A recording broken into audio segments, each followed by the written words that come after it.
Hello friends, तो start करते हैं आज के एमसीक्यू। आज का हमारा टॉपिक है market structure, competitive and non competitive equilibrium and their efficiency properties. First question is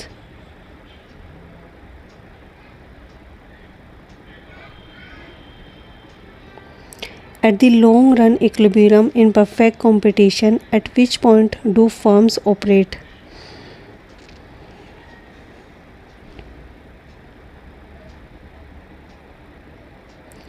perfect competition में लॉन्ग रन इक्विलिब्रियम पर फर्म किस पॉइंट पर ऑपरेट करती है? ऑप्शन ए, जब price greater than of marginal cost. Option B, price equals to marginal cost equals to minimum average total cost. Option C, marginal revenue greater than of marginal cost. Option D, price equals to maximum average total cost. Correct option is option B, price equals to margin cost equals to minimum average total cost. Perfect competition में long run में free entry और exit की वजह से सारी firms सिर्फ normal profit ही कमा पाती हैं। यहाँ पर एलोकेटिव एफिशिएंसी, जो कि प्राइस इक्वल्स टू जब मार्जिन कॉस्ट के इक्वल हो, उसे एलोकेटिव एफिशिएंसी बोलते हैं। और प्रोडक्टिव एफिशिएंसी जब price equals to minimum average total cost के इक्वल हो, उसे प्रोडक्टिव एफिशिएंसी बोलते हैं। यहाँ पे एलोकेटिव एफिशिएंसी और प्रोडक्टिव एफिशिएंसी दोनों एक साथ अचीव हो रही हैं। ऑप्शन ए और सी नॉन कॉम्पिटिटिव मार्केट में होते हैं। ऑप्शन डी इकोनॉमिकली रॉन्ग है, क्योंकि कोई भी firm maximum cost per operate नहीं करना चाहती। Question number second, why does deadweight loss occur in non-competitive market like monopoly and oligopoly? Option A, because firm produce too much output. Option B, because the price is kept below the marginal cost. Option C, because firm restrict output and keep the price above the marginal cost. Option D, because the government impose heavy tax on these markets.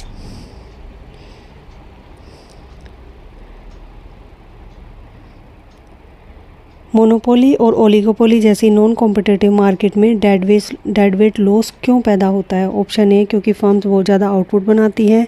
Option B, क्योंकि price को marginal cost से कम रखा जाता है। Option C, क्योंकि firms output को restrict करती है और प्राइस को मार्जिन कॉस्ट से ऊपर रखती है। ऑप्शन डी, क्योंकि गवर्नमेंट इन मार्केट्स पर बहुत भारी टैक्स लगा देती है। Correct option is option C, क्योंकि फर्म्स आउटपुट को रिस्ट्रिक्ट कर देती है और प्राइस को मार्जिन कॉस्ट से ऊपर रखती है। मोनोपोली जैसी फर्म्स अपना प्रॉफिट बढ़ाने के लिए मार्केट में सप्लाई कम कर देती है और कीमतें बढ़ा देती है। इससे वो कंज्यूमर मार्केट से बाहर हो जाते हैं, जो प्रोडक्ट की असली मैन्युफैक्चरिंग कॉस्ट देने को तैयार थे। इससे समाज का नुकसान होता है।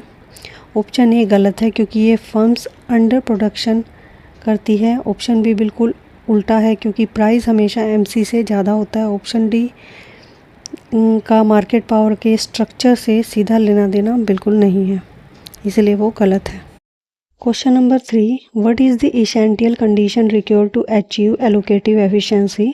Option A, price equals to margin cost. Option B, price equals to average variable cost. Option C, marginal revenue equals to 0। Option D, price equals to maximum average total cost.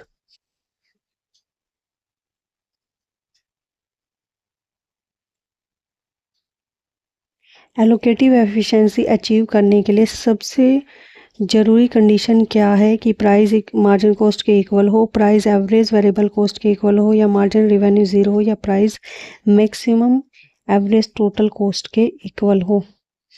Correct option is option A, price marginal cost के equal होना चाहिए। Allocative efficiency का मतलब है कि resources का distribution society की demand के हिसाब से परफेक्ट है।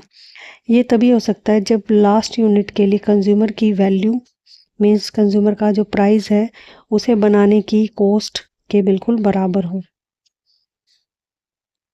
Option B shutdown point check करने के लिए होता है। ऑप्शन सी पर टोटल रिवेन्यू मैक्सिमम होता है।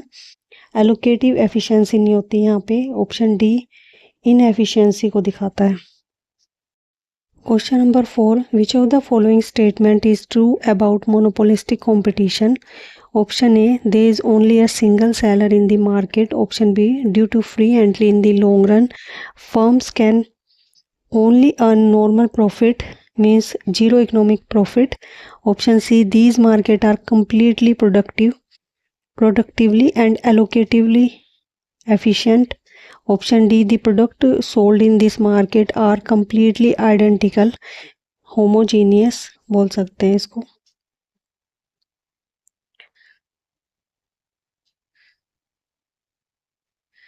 मोनोपोली कंपटीशन के बारे में कौन सा स्टेटमेंट सही है? ऑप्शन ए, यहाँ सिर्फ एक सिंगल सेलर होता है. ऑप्शन बी, लॉन्ग रन में फ्री एंट्री की वजह से फर्म सिर्फ नॉर्मल प्रॉफिट कमा पाती है. ऑप्शन सी, ये मार्केट पूरी तरीके से प्रोडक्टिव और एलोकेटिव एफिशिएंट होते हैं. ऑप्शन डी, इसमें प्रोडक्ट्स पूरी तरीके से आइडेंटिकल होते हैं. Correct option is option B, long run में फ्री एंट्री की वजह से फर्म सिर्फ नॉर्मल प्रॉफिट कमा पाती है, means zero economic profit. Perfect competition की तरह परफेक्ट कंपटीशन की तरह जो मोनोपोलिस्टिक कंपटीशन होते हैं जैसे टूथपेस्ट या सोप मार्केट में एंट्री बैरियर बहुत कम होते हैं यहाँ पे. इसलिए अगर शॉर्ट रन में कोई फर्म एक्स्ट्रा प्रॉफिट कमाएगी तो नए कंपटीटर्स आ जाएंगे और लॉन्ग रन में प्रॉफिट ज़ीरो हो जाएगा.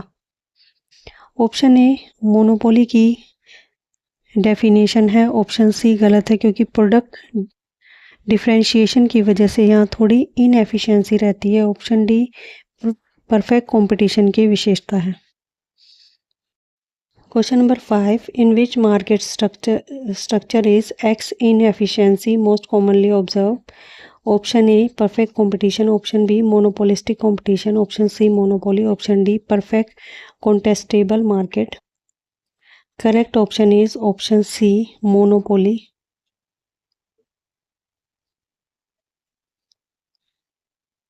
मोनोपोली में कोई कॉम्पिटिटर नहीं होता. कंपटीशन का प्रेशर न होने की वजह से फर्म अपनी कॉस्ट को मिनिमम रखने की कोशिश नहीं करती और सिस्टम में एक स्लैक आ जाता है, एक लेजीपन आ जाता है जिसे इकोनॉमिक में एक्स इनएफिशिएंसी बोलते हैं. परफेक्ट और मोनोपोलिस्टिक कंपटीशन में इतना तगड़ा कंपटीशन होता है कि जो स्लैक है फर्म्स तुरंत मार्केट से बाहर हो जाती है. अगर स्लैक आ जाता है तो फर्म्स तुरंत मार्केट से बाहर हो जाती है ऐसी कंडीशन में. Question number 6, what does interdependence mean among firm is in an oligopoly market? Option A, each firm set its price independently without caring about other firms. Option B, a firm price or output decision directly affects the profit and strategy of its competitor. Option C, only the government decides how much output each firm will sell in the market. Option D, consumers are completely depend on the advertisement of the firm.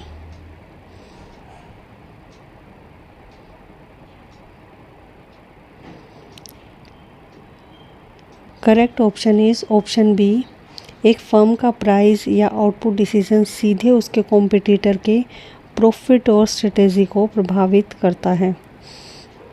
Oligopoly जैसे कि telecom, जियो और Airtel company, इसको oligopoly बोलते हैं. Oligopoly में सिर्फ कुछ ही बड़ी फर्म्स होती हैं. अगर जियो अगर अपना प्राइस कम करता है तो एयरटेल को भी अपनी स्ट्रेटेजी बदलनी होगी. इसी को हम स्ट्रेटेजिकल इंटरडिपेंडेंस कहते हैं कि स्ट्रेटेजी की वजह से फर्म्स इंटरडिपेंडेंस हैं.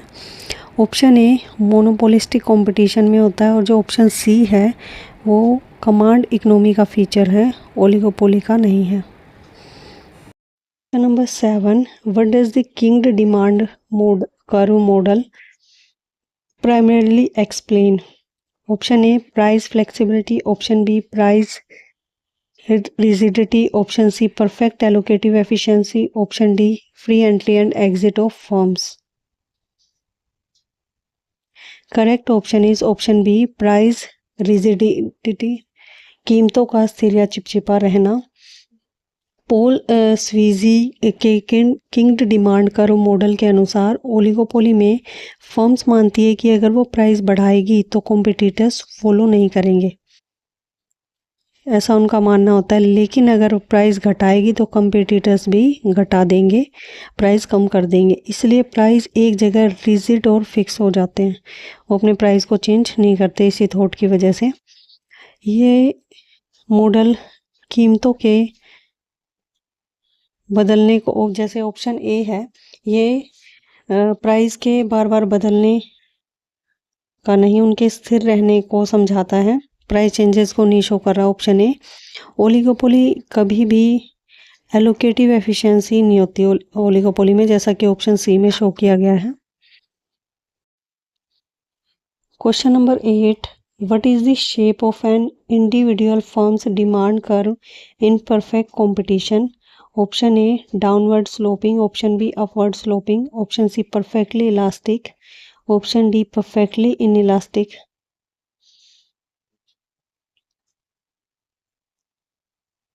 Correct option is option C perfectly elastic horizontal.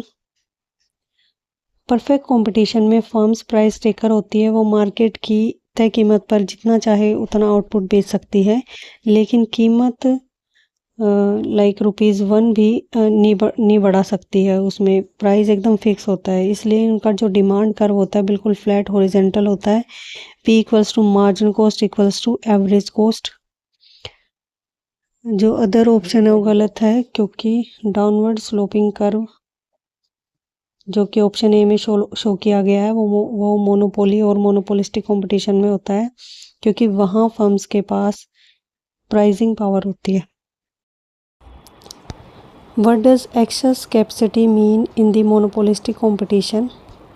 Option A, firms accumulate a large amount of unsold stock in their warehouse. Option B, firm produce an output level that is less than the output at minimum point of average total cost. Option C, firms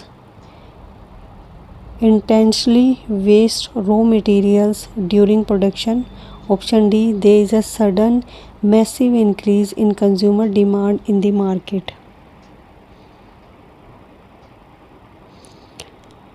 correct option is option B, firms अपने सबसे कम possible cost वाले point से कम output produce करती है। Monopolistic competition में firms अपने ब्रांड को अलग दिखाने के चक्कर में विज्ञापन पर बहुत खर्च करती है और उनका डिमांड कर्व नीचे झुकता है।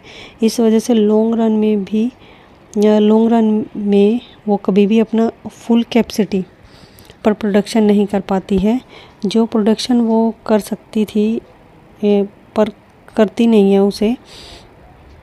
उसी को जो प्रोडक्शन नहीं कर रही है उसको एक्सेस कैपेसिटी बोलते हैं। जो ऑप्शन ए है, रिसोर्सेज का वेस्ट करना, इसका मतलब गोदाम में माल सड़ रहा है या रिसोर्स वेस्ट करना, जैसे कि ऑप्शन सी में दिया गया है, ये पूरे प्लांट कैपेसिटी के इस्तेमाल न कर पाने को शो कर रहा है। Question number 10, if a monopoly firm engage in perfect price discrimination, which of the following will occur? Option A, the deadweight loss will increase further. Option B, consumer surplus is entirely eliminated and converted into producer surplus. Option C, the firm total output level will decrease significantly. Option D, the market become completely inefficient.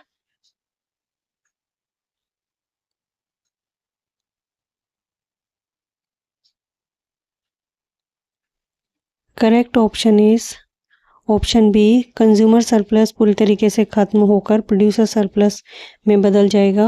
Perfect price discrimination में monopolist हर एक consumer को उसकी maximum willingness के हिसाब से पे करता है, अधिकतम कीमत जो वो दे सकता है वो वसूल लेता है। इससे कंज्यूमर का सारा फ़ायदा जो कंज्यूमर सरप्लस है वो ख़त्म हो जाता है और वो फर्म का प्रॉफिट बन जाता है। इसमें डेड वेट लॉस 0 हो जाता है और आउटपुट परफेक्ट कंपटीशन जितना ही बनता है। अदर ऑप्शन गलत है क्योंकि इस स्पेशल केस में डेड वेट लॉस बढ़ता नहीं है बल्कि ख़त्म हो जाता है, जैसा कि ऑप्शन ए में शो किया गया है। और मार्केट एलोकेटिव एफिशिएंस हो जाते हैं, जैसा कि ऑप्शन डी में दिया गया है। इसी के साथ ये वीडियो यहीं ख़त्म करते हैं। मिलते हैं नेक्स्ट वीडियो में किसी नेक्स्ट टॉपिक के साथ। तब तक के लिए keep learning. Thank you so much.